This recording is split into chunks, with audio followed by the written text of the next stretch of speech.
തുണയായി വരണമേ ഉത്തമനായ മിശിഹാ തിരുവുള്ളം.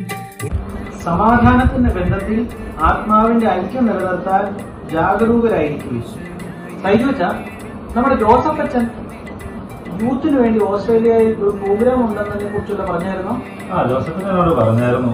അത് ജനുവരി മാസം 27 തൊട്ട് 29 വരെ സിഡ്നിയിൽ വെച്ച് നാനായ കാത്തലിക് യൂത്ത് മിനിസ്ട്രിയുടെ നേതൃത്വത്തിൽ യുവജനങ്ങൾക്ക് വേണ്ടി ഒരു പ്രോഗ്രാം ഉണ്ട്. ആ പ്രോഗ്രാമിന് ഐസ്ലിൻ സേവ 2 കുട്ടികൾ ചേർന്ന് ഒരു ജേഴ്സി ഡിസൈൻ ചെയ്തിട്ടുണ്ട്. ആ ജേഴ്സിയില് ഞാനിപ്പോൾ വായിച്ച ഈ വചനമാണ് കൊടുത്തിട്ടുള്ളത്. അച്ഛൻ ആ ജേഴ്സി കണ്ടായിരുന്നോ? ഞാൻ ആ ജേഴ്സി കണ്ടായിരുന്നു.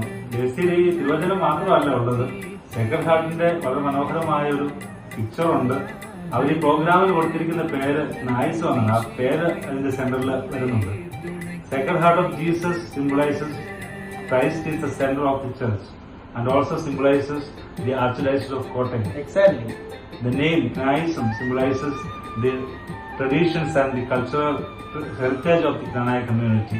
മാത്രമല്ല ആ ജേഴ്സിയില് തനിമയിൽ ഒരുമയിൽ വിശ്വാസ നിറവ് എന്നുകൂടി ഉൾപ്പെടുത്തിയിട്ടുണ്ട്. അച്ഛൻ ഓർക്കുന്നുണ്ടാവും, നമ്മുടെ അതിരൂപതയുടെ ശതാബ്ദിക്ക് നമ്മൾ ഉപയോഗിച്ച ആപ്തവാക്യമായിരുന്നു അത്.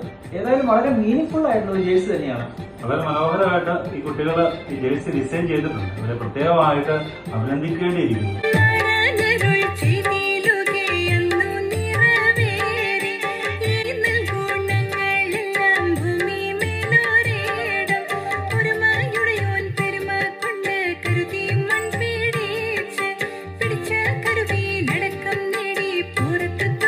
അതുകൊണ്ട് ഓസ്ട്രേലിയയിലുള്ള എല്ലാ ബഹുമാനപ്പെട്ട നാനായ വൈദികരുടെയും നേതൃത്വത്തില് യുവജനങ്ങൾക്ക് വേണ്ടി നടത്തുന്ന ഈ പ്രോഗ്രാമിന് കോട്ടയം അതിരൂപതയിലെ യുവജന പ്രസ്ഥാനത്തിന്റെ പേരിലുള്ള എല്ലാ വിധത്തിലുള്ള ആശംസകളും പ്രാർത്ഥനകളും സ്നേഹങ്ങളും ആശംസിക്കുകയാണ്.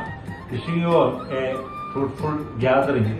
Let this gathering be a milestone in your journey as young leaders of the church. Wish you all the best. All the best.